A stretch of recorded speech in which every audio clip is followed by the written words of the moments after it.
ప్రొద్దుటూరు కళ్యాణ మండపంలో human rights council రాష్ట్ర జాయింట్ సెక్రటరీ కరుణాకర్ ఆధ్వర్యంలో బహుజనుల ధర్మ పోరాట సభ కార్యక్రమాన్ని నిర్వహించారు। ఈ కార్యక్రమానికి భారత చైతన్య యువజన పార్టీ అధ్యక్షుడు బోడే రామచంద్ర యాదవ్ ముఖ్య అతిథిగా పాల్గొన్నారు। రాష్ట్రంలో అరాచక పాలన సాగుతోందని పథకాల పేరుతో వేల కోట్ల ప్రజాధనాన్ని కొల్లగొడుతున్నారంటూ రామచంద్ర యాదవ్ విమర్శించారు। అంతేకాదు రాష్ట్రంలో రాజకీయ వాతావరణం వేడెక్కిందని పొత్తుల మేనిఫెస్టోల గురించి చర్చలు చేస్తూ అధికారంలోకి రావడానికి అన్ని పార్టీలు ప్రయత్నాలు చేస్తున్నాయని రామచంద్ర యాదవ్ అన్నారు। ఏ పార్టీ కూడా రైతులకు న్యాయం చేస్తామని, యువతకు ఉద్యోగ ఉపాధి అవకాశాలు కల్పిస్తామని హామీ ఇవ్వలేదని ఆయన విమర్శించారు। రాష్ట్ర వ్యాప్తంగా చూస్తుంటే ప్రధాన పార్టీలు ఎన్నికలకు సమాయత్తమవుతూ రకరకాలుగా తప్పుడు హామీలు ఇస్తూ రాష్ట్ర వ్యాప్తంగా ఈ రోజు ప్రజలను, అన్ని వర్గాల ప్రజలను మభ్యపెట్టే కార్యక్రమం చేస్తున్నారు।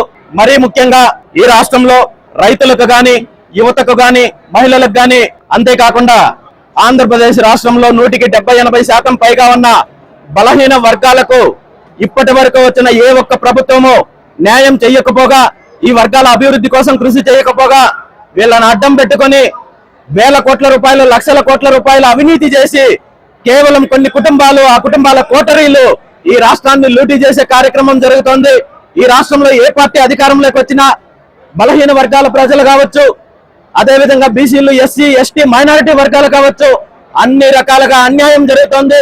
రాజకీయంగా, ఆర్థికంగా, సామాజికంగా కేవలం ఓటు బ్యాంక్ రాజకీయాల కోసం ఉపయోగించుకుంటూ అధికారాన్ని కేవలం కొన్ని కుటుంబాలు మాత్రమే అనుభవిస్తూ ఈ రాష్ట్రానికి, ఈ రాష్ట్ర ప్రజలకు అన్యాయం చేసే కార్యక్రమం జరుగుతోంది। ఈ రాష్ట్రంలో రైతులకు మంచి జరగాలంటే, యువతకు మంచి జరగాలంటే, బడుగు బలహీన వర్గాలకు మంచి జరగాలంటే, రాజకీయ ఆర్థిక స్వాతంత్రం రావాలంటే ఖచ్చితంగా ఈ రాష్ట్రంలో రాజకీయ ప్రత్యామ్నాయం కావాలని రాష్ట్రంలో ఉన్న అన్ని వర్గాల ప్రజలు కోరుకుంటున్నారు। ఆ ఆశయంతో, ఆ లక్ష్యంతో ఈ రోజు భారత చైతన్య యువజన పార్టీ ఆవిర్భావం జరిగింది।